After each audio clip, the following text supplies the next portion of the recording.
Okay, so you want to work a cup of essence and a half a cup of olive oil right into your pork butt. Yeah, just like that. And then you want to make sure that you put your butt in the oven fat side up for at least a half an hour. Now don't go away, because when we come back, we're going to kick up our pork butt another notch. Jeremy Davenport.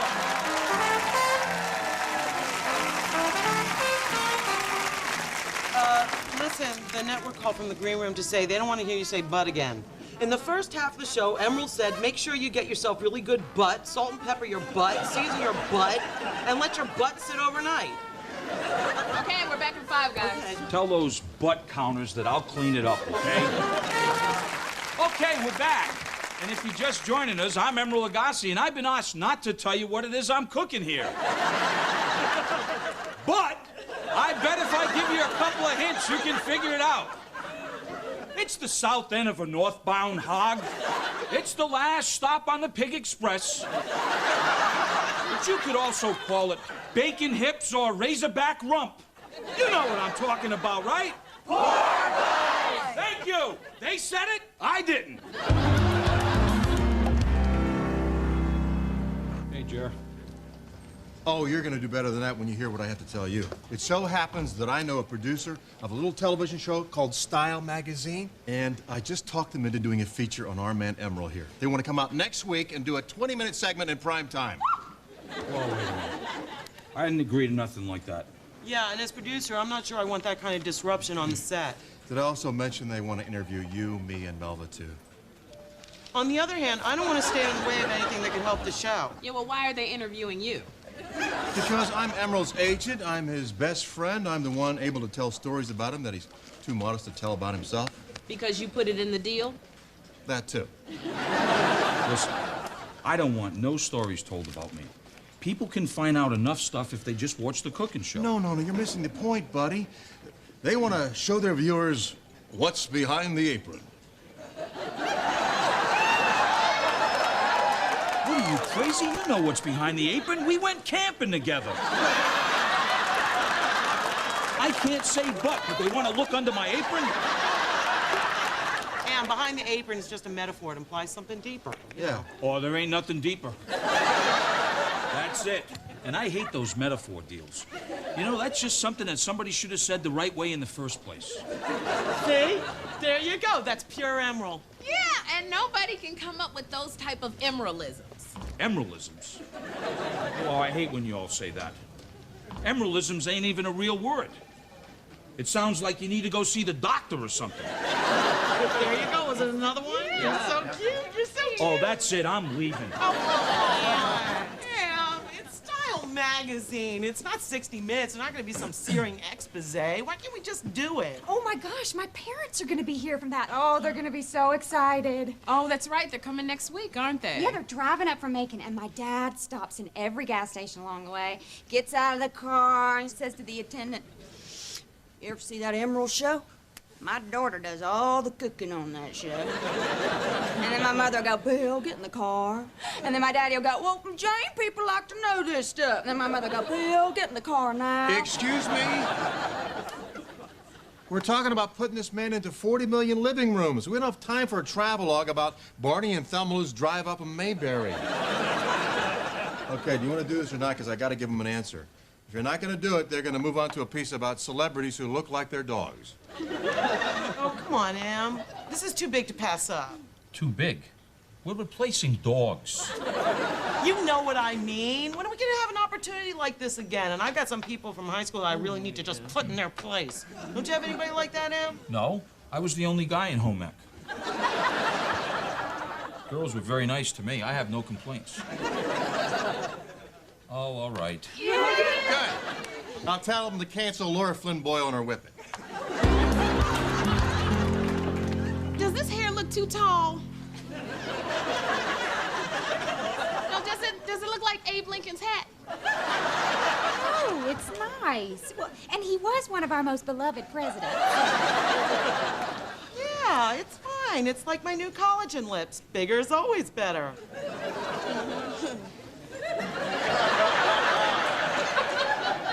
should have known something was wrong when I couldn't see the top of my hair in the mirror. And I'm just sick that I agreed to do this. I just know I'm gonna get in front of that camera and freeze up. Oh, no, you won't. You'll be fine. Just remember, whatever you say, smile.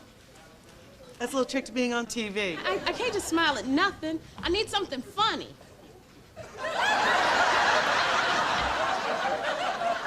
Oh, don't worry. It just walked in. Oh, my gosh. Is it that hard to read the directions on a tube of bronzer? Well, for your information, the instructions were in French. Comprende? Anyway, I'm gonna play it like I just got back from the Bahamas. What, your eyes and neck couldn't make the trip? You know, I'm sorry I can't hear you. I can't stop looking at all that collagen you had injected into your lips. You look like a mallard trying to get its beak around a cappuccino. Oh, really? Well, there's a certain Mr. Nick Benedetti, formerly of Great Neck High School, who said he couldn't get enough of my full, luscious lips, and then he proceeded to dump me 2 days before the senior prom. Honey, it was humiliating. I had to show up by myself in this lemon chiffon getup, and then they threw me out for fighting with this girl who tried to cut me. You're a regular Carrie, aren't you? Listen, why don't you run on back to the chocolate factory before Willy Wonka and the other Oompa Loompas realize you're missing? Hey, everybody. I'm Christy Cross from Style. Cassandra, we're ready for you now. Okay, all right, be right there. Oh, my gosh, this is my 15 minutes of fame. How do I look? The lips good? Yeah, but you got some drool or something right here. Oh, no, that's lint, honey. Okay, you drooled some lint. Whatever. Wish me luck. Hey, what's going on? What the heck happened to your face? It's just a little bronzer, okay? It's bronze. You look like a penny. No, I don't. You just think that because I already told you I'm wearing a male bronzer. It's the power of suggestion. Your neck is as white as snow, Cracker. I saw those cheap lights in your bathroom. You need to get a good mirror. You people, I mean, you're so uncool. Sun is bad for you. A bronzer is in. Listen, I turned a lot of heads on my way in here. I see you decided to put the dog on today, huh? Oh, well, excuse me for caring. You know, I'm telling you, I'm not gonna be like that woman I saw Dan Rather interviewing after a flood. There she sat in a big old house coat with these big old curlers sticking out of her head.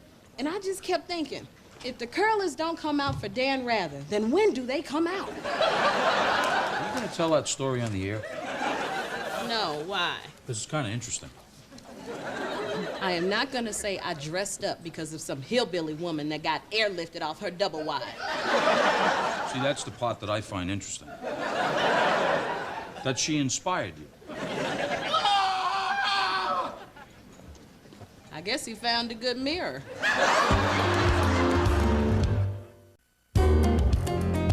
Yeah, well, I think that probably my most important contribution as Emeril's producer is that I've given him confidence. And I feel so fortunate that I have such great raw material to work with. Emeril's always saying, Cass, teach me. Cass, show me. Cass, make me real.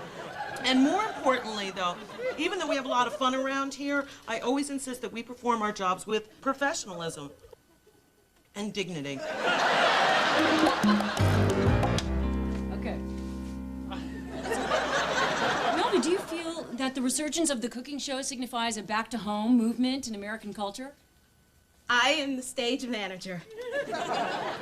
I tell people where to stand on the stage.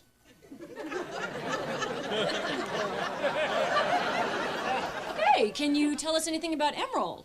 Well, I tell him where to stand on the stage. And he stands right where I tell him to stand on the stage. All righty. Good for you.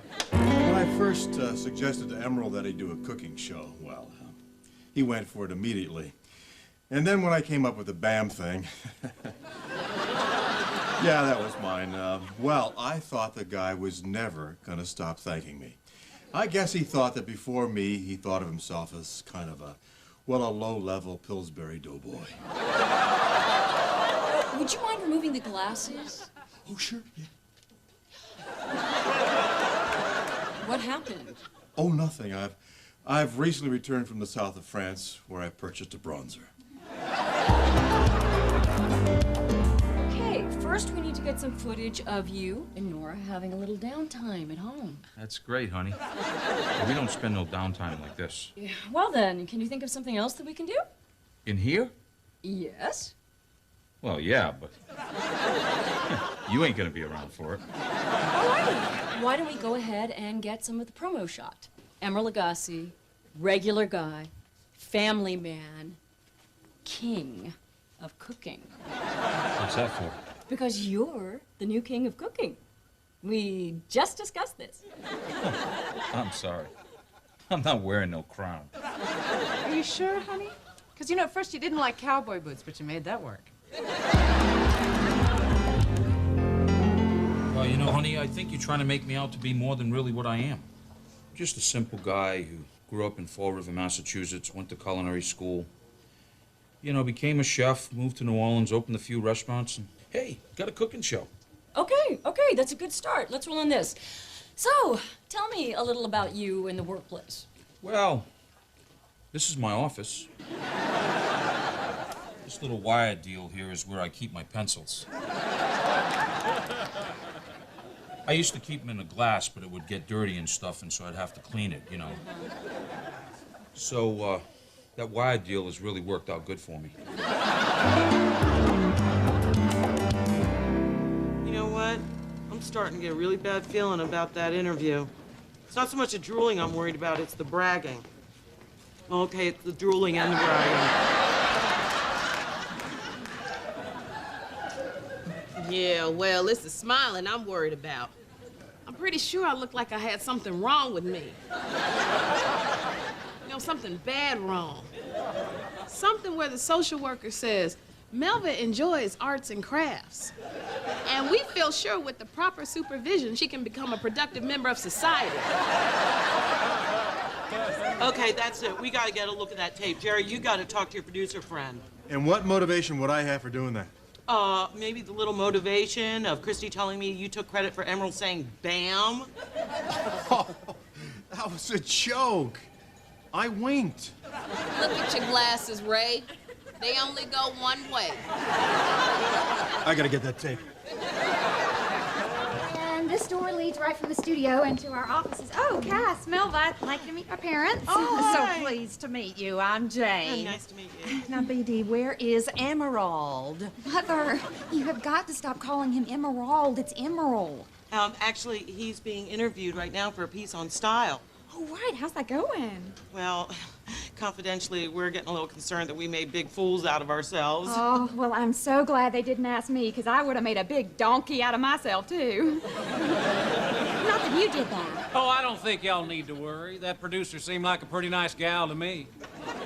You talked to her? Well, yes, dear. We were up in the audience earlier, and she said that she wanted to talk to some real fans of Emerald's. Daddy, please tell me you did not go on camera and brag about how I do the whole show myself. People like to know this stuff. I think Emeril's a heck of a guy, but there is no question he was not a household name till BD came up here and started cooking for him. You can't lie on these investigative shows. Hell, they'll chase you to your car with your coat over your head. Welcome to Big Donkey Island.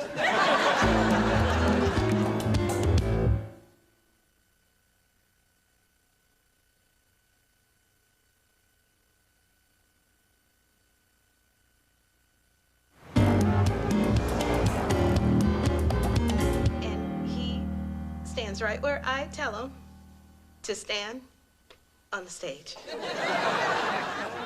Well, that wasn't... No, you're right. That's embarrassing. Oh, yeah, well, at least I didn't have my cleavage hiked up to my chin. Oh, well, excuse me. On second thought, you probably needed something to catch the drool. Here's all I know. If B.D. Benson does all the cooking on Emeril, then who's really the damn star of the show? Oh, my gosh. My career as a food stylist is over. I'm gonna have to get a job in a school cafeteria dishing out sloppy joes with a shower cap on my head. Okay. Don't say no right away. What? We reshoot ourselves, get Frank, the editor, here to splice it in, then we show Emeril our advanced copy of the show. But everyone else in the whole world will still see the real show. You didn't let me finish. Step 2, we kill everybody else in the whole world. You know, that just might work. And that is why Mr. Emeril Lagasse is the finest man I've ever known.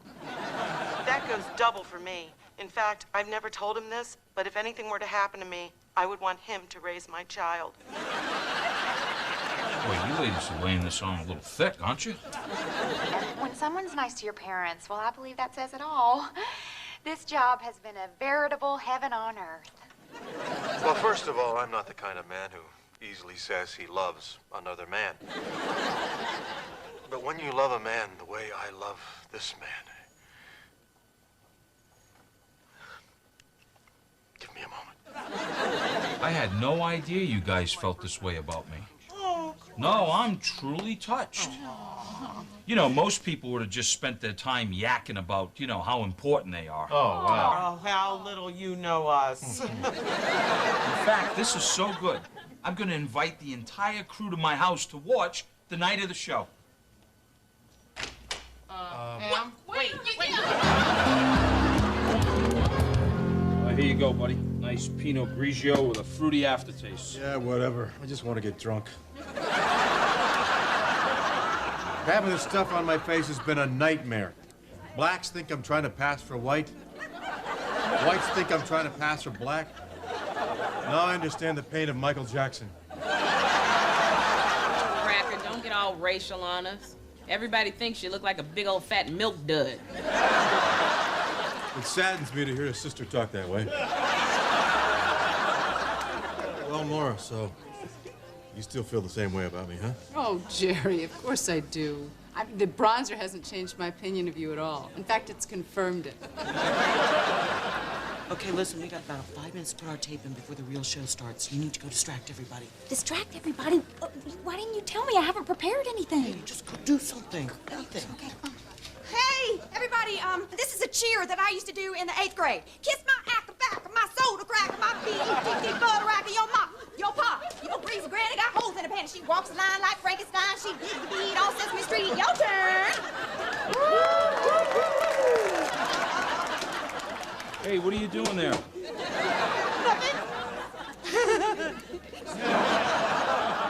I'm just putting the tape in so we can record the show. Yeah. Oh, Cass, the VCR is broken.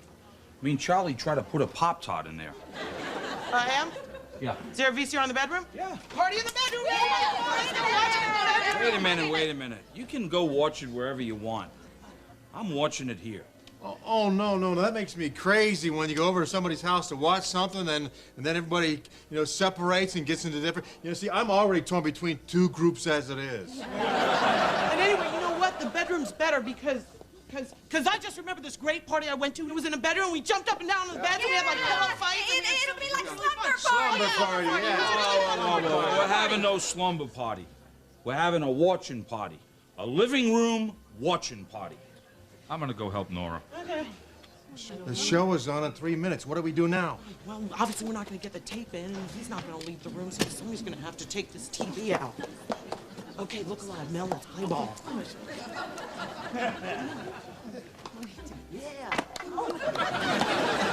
Sweetie, I think your little friends need a timeout. Ooh, yes! No. What a terrible, terrible accident. Everyone connected to it feels horrible. I'm really sorry about that, Em. I'm going to pay for that. Sorry. Yes, you are. I'll go get the vacuum cleaner. Oh, too bad, buddy. Now we can't watch the show. Drinks for everybody. Yeah, let's go. Whoa, wait a minute. Not so fast. I got another television in here. Something gets destroyed. Emeril's always got backup. Okay, Em, we got a confession to make. That tape that you saw, that was a fake. What everyone's going to see here in about a half a minute is us making big fat idiots out of ourselves. I was bragging. Melville was in a coma, and this one was just flat out lying. No, I can't believe that. What could you have possibly done? Told somebody that you created BAM? That would be wrong.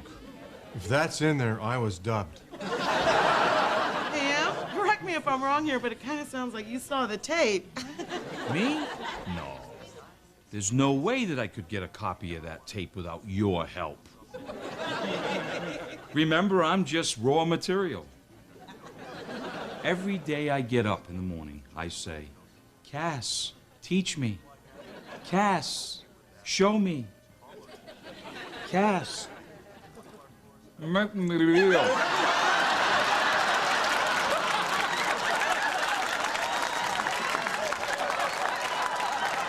Baby, we only made the tape to make you feel better about the show. No, you didn't. You did it to save your butts. I can say butts now, right? 'Cause I got about 4 of them I'd like to kick. And Frank, the editor, he works for me, not for you guys. You're lucky we're having a watching party instead of a firing party. Yeah, it's not a firing party. Not a firing party, no. We owe you one, buddy. Hey, don't worry about it, okay? It took some doing, but old Emeril talked him into taking you guys out of the show. Baby, you saved us. How'd you do that? Well, I had to give him a little something. And it hurt. But a general's got to protect his troops. Tonight on Style, an interview with the new king of cooking, Emeril Lagasse. So here I am at home relaxing in the tub. Yeah, this is my wand deal, and up here's my crown. Yeah, I don't always wear this, but what the hell? I'm the king of cooking.